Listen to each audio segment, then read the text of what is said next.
Après le départ de Lorenz Assignon à Stuttgart, le Stade Rennais est orphelin d'un défenseur droit, chose qui va sûrement se régler avec l'arrivée de Frankowski. Ancien Lensois, il a bien connu Monsieur Pouille. Il est actuellement à Galatasaray. Ce petit monsieur-là, il a 30 ans, il est international polonais. Il est passé par Lechia Gdansk, Jagiellona, Chicago. Il a 55 sélections et 3 buts avec la Pologne. Et il joue latéral, piston, surtout piston. Ou il est droit, ça peut lui arriver. Donc formé en Pologne, il a brillé à Lens. Il a ensuite été transféré à Galatasaray pour 7 millions d'euros. Donc c'est un droitier, il fait 1m75 et actuellement du coup transféré à Galatasaray. Monsieur Pouille, attention parce que le Paris FC arrive et va essayer de doubler le Stade Rennais dans la course, mais Monsieur Pouille essaie de négocier un prêt avec option d'achat et on prendrait 100% de sa masse salariale, c'est-à-dire 130 000 euros par mois. Donc tous ceux qui me disent sur TikTok etc qu'on va encore lui mettre un salaire de fou, non, du tout. On prend le salaire qu'il a avec Galatasaray. Après, c'est les rumeurs et je pense que ça va se faire. Après, est-ce que si Paris FC s'en mêle un peu trop, est-ce que le Stade Rennais va devoir le recruter en mettant le billet et du coup en lui mettant un autre salaire? Ça, c'est une autre question. Mais le deal prévu, c'est 130 000 euros par mois. Point barre. Prêt avec son achat. Alors, Frankowski, du coup, il est passé.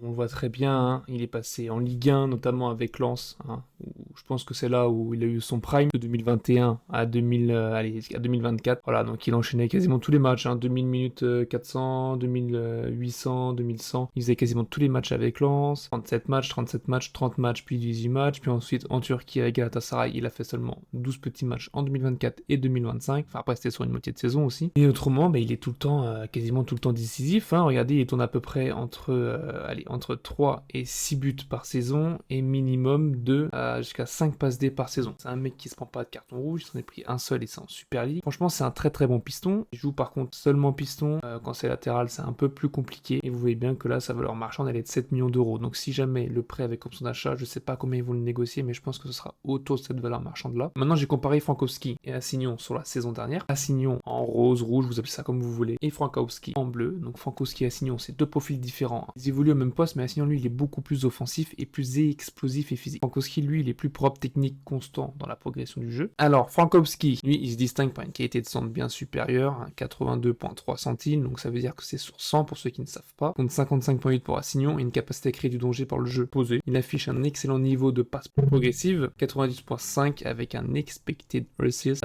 plus élevé qu'Assignon. On l'a vu Assignon dans le dernier geste, c'est compliqué, on l'a vu la saison dernière. Mais à l'inverse, Assignon, lui, il est plus explosif. Enfin, il était, celui qui n'est plus avec nous. Il a des courses progressives plus nombreuses, il est capable de casser des lignes, il est beaucoup moins précis dans le dernier geste. Frankowski, lui, c'est plus équilibré, que ce soit en attaque ou en défense, c'est un mec qui apporte beaucoup plus de rendement défensif, 64,5% de duels gagnés pour lui, alors qu'Assignon, l'année dernière, c'était seulement 11%. Pour un mec qui est censé défendre, c'est quand même très très peu. Un avantage dans le jeu aérien, donc 88,2% de duels gagnés en aérien, contre 26,5% pour Frankowski. Donc voilà, on peut pas être fort partout.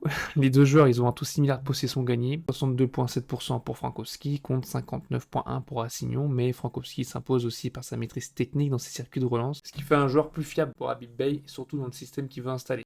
Alors moi, ce que j'en pense, c'est un grand oui. Hein. Sur le papier, c'est une très très grosse opération pour le Stade Rennais. Question tactique, quel système il va évoluer? Ça, c'est un peu le hic, parce que si c'est une défense à 4, je suis pas fan. Pas fan du joueur dans une défense à 4, je le trouve beaucoup plus mid, alors que dans une défense à 5, piston. Voilà, donc ce qui est embêtant, c'est que si on le recrute, ça veut dire que ça conforte l'idée que Habib Beye veut faire une défense à 5, sauf qu'une défense à 5, en 2025, on souffle. On en a marre, ça fait 2 ans qu'on la mange, cette défense à 5, ça fait 2 ans qu'on s'ennuie devant, sauf s'il anime différemment. Mais bon, ça fait depuis qu'il est arrivé, il dit qu'il veut l'animer aussi offensivement, mais on voit pas les changements. Donc ce qu'il apporte, c'est que c'est un vrai piston droit, des qualités de volume de jeu impressionnantes, il sait centrer, il est expérimenté, il connaît bien la Ligue 1 avec Lens, il connaît aussi les Coupes d'Europe. C'est un joueur qui arrive avec un très gros bagage, il a fait les Coupes du Monde aussi avec sa sélection, il a quand même plus de 50 sélections avec sa sélection, donc il a quand même un très gros bagage. Mais ses limites, je vous l'ai dit, défense à 4, je trouve pas ignoble, mais je le trouve très très mid. En 1v1 dans une défense à 4 défensif, je le trouve moins bon. Donc si Rennes repasse à 4 derrière, c'est très bancal, mais du coup,